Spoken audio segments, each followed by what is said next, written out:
Mesdames et messieurs, bonjour et bienvenue sur votre chaîne d'information en temps réel, l'actualité en Afrique et dans le monde en continu. Vous informer est notre mission car l'information vous place au sommet du monde. Alors si vous êtes nouveau, abonnez-vous et cliquez aussi sur la petite cloche de notification pour ne plus rien manquer, cela étant fait c'est parti.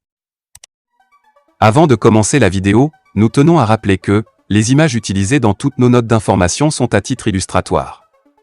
Nous vous invitons donc à rester poli et courtois dans l'espace commentaire au risque de voir votre commentaire tout simplement supprimé. Merci et bon visionnage à tous. Au Mali, comment les Maliens jugent-ils le bilan? Il y a un an, qu'il est passé de la deuxième à la première tête de l'exécutif. Le colonel Assimi Goïta a franchi le 24 mai le cap d'une année entière en tant que numéro 1 de l'appareil de l'État. Ses actions notamment, au plan militaire et diplomatique, sont sans conteste approuvées par la grande majorité des Maliens. Même si, dans l'esprit de certains compatriotes, la contraction économique, aggravée par la crise avec la CEDEAO, devient une sérieuse source d'inquiétude. Voici quelques avis. Le colonel Abdoulaye Maïga, chauffeur. Selon moi, la situation sécuritaire s'améliore et le pays renoue avec ses performances en termes de production cotonnière. À ce niveau, le bilan de la transition est satisfaisant. J'appelle les Maliens à s'unir autour du Mali et à se soutenir dans la lutte contre le terrorisme, contre l'impérialisme de l'Occident. Je pense que la transition 2, contrairement à ce précédent, a énormément progressé en termes de partenariat avec la Russie. Molobale Fane, infirmier d'État.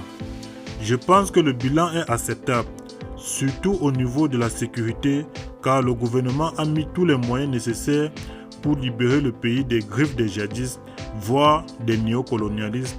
C'est pourquoi ces derniers font tout pour nuire aux intérêts du Mali. Katiatou Sanogo, journaliste. Je trouve mitigé le bilan de la transition 2. La preuve, les autorités sont incapables de tenir leurs engagements.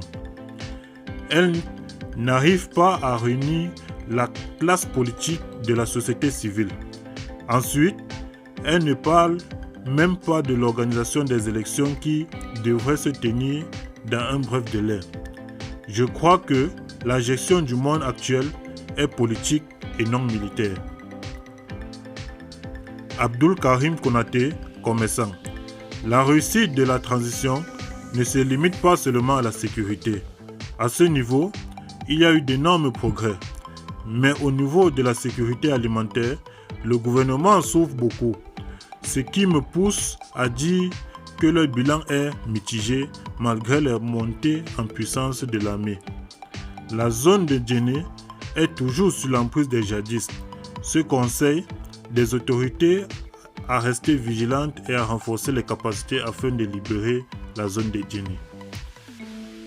Amadou Sagana, cultivateur. Les autorités de la transition ont dit que les réfugiés sont retournés dans leur localité. Ces propos ne sont pas fondés. Les réfugiés de Koro ou de Bandiagara ne sont pas encore retournés dans leur localité. Les autorités de la transition ne nous disent pas la vérité. À ce niveau, la juge de leur bilan n'est pas satisfaisant. Je ne pense pas que les villageois vont cultiver dans la quiétude cette année encore. Et cela s'ajoute à la cherté des prix des produits alimentaires. Eh bien les amis, c'est ici que s'achève cette petite note d'information. Vous informer est notre mission. Eh bien, si vous êtes nouveau, n'oubliez pas surtout de vous abonner et d'activer la petite cloche de notification pour ne manquer à aucune de nos prochaines vidéos. Merci.